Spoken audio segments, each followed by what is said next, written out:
Hukum hudud yang ketiga, tindak pidana meminum khamar atau minuman memabukkan.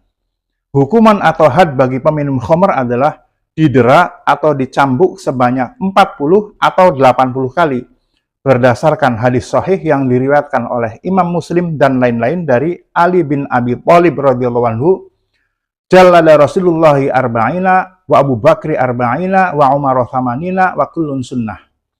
Rasulullah sallallahu alaihi wasallam mendera peminum khamar sebanyak 40 kali, Abu Bakar juga 40 kali, sedangkan Umar 80 kali.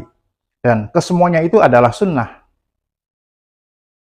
Hukum hudud yang keempat, tindak pidana sariqah atau pencurian. Nilai barang yang dicuri telah mencapai nisab atau batas minimal 1/4 dinar.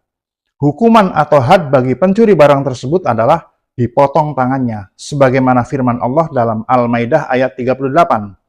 Wassariqu wassariqatu faqta'u aydahuma jazaa'an bima kasaba nakalam minallah. Laki-laki yang mencuri dan perempuan yang mencuri, potonglah tangan keduanya sebagai pembalasan dari apa yang mereka lakukan dan sebagai siksaan dari Allah. Hukum hudud yang kelima, tindak pidana hirobah atau perampokan. Perampok, begal, garong, pemerkosa, bajak laut, dan para pelaku kejahatan dengan kekerasan lainnya tergolong dalam tindak pidana ini. Adapun hukuman atau had bagi pelaku tindak pidana hirobah adalah dibunuh atau disalib, atau dipotong tangan dan kakinya secara silang, atau diasingkan dari tempat kediamannya, sebagaimana firman Allah dalam Al-Maidah ayat 33. Innama jazaa'ul ladzina yuharibuna Allaha wa rasulahu wa yas'auna fil ardi fasadan aw yuqattalu aw yusallabu aw tuqatta'a aydihim wa arjuluhum min khilafin aw yunfau minal ard.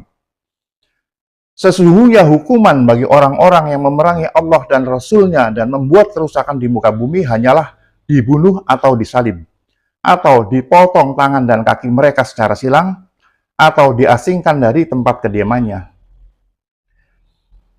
Hukum hudud yang keenam, tindak pidana baghyu atau pemberontakan.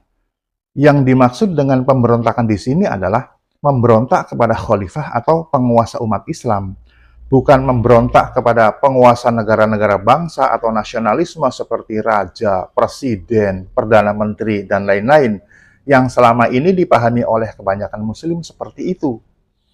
Perlu diketahui bahwa konsep nation state atau negara bangsa bukanlah ajaran Islam, karena memecah belah umat Islam ke dalam negara-negara bangsa.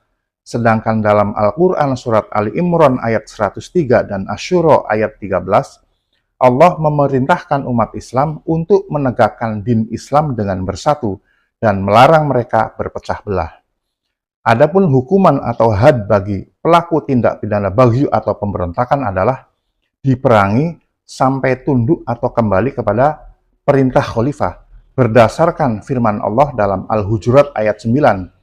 Wa in ta'ifatani minal mu'minina qatasalu fa aslihu bainahuma fa in baghat ihdahuma 'alal ukhra faqatilul lati tabghi hatta tafi'a ila amrillah.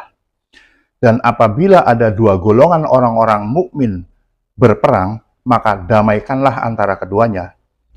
Jika salah satu dari keduanya berbuat zalim kepada yang lain, maka perangilah golongan yang berbuat zalim itu sehingga golongan itu kembali kepada perintah Allah. Perlu diingat, dalam dakwah tauhid yang kedua sudah dijelaskan bahwa berbaiat atau berjanji setia kepada khalifah pada hakikatnya adalah berbaiat atau berjanji setia kepada Allah. Sehingga kembali kepada perintah khalifah bisa diartikan kembali kepada perintah Allah. Hukum hudud yang ketujuh, tindak pidana ridha atau keluar dari din Islam. Hukuman atau had bagi pelaku tindak pidana ridha atau keluar dari din Islam adalah dibunuh, sebagaimana sabda Rasulullah SAW dalam hadis sahih yang diriwayatkan oleh Imam Bukhari dan lain-lain dari Ibnu Abbas radhiyallahu anhuma. Man baddala dinahu faqtuluh. Barang siapa yang mengganti dinnya, maka bunuhlah dia. Sebenarnya masih ada satu lagi hukum hudud, yaitu tindak pidana liwat atau homoseksual. Tetapi para ulama berbeda pendapat tentang pengklasifikasiannya. Ada yang berpendapat bahwa homoseksual termasuk ke dalam tindak pidana zina, sehingga hukuman atau hadnya sama dengan hukuman atau had zina.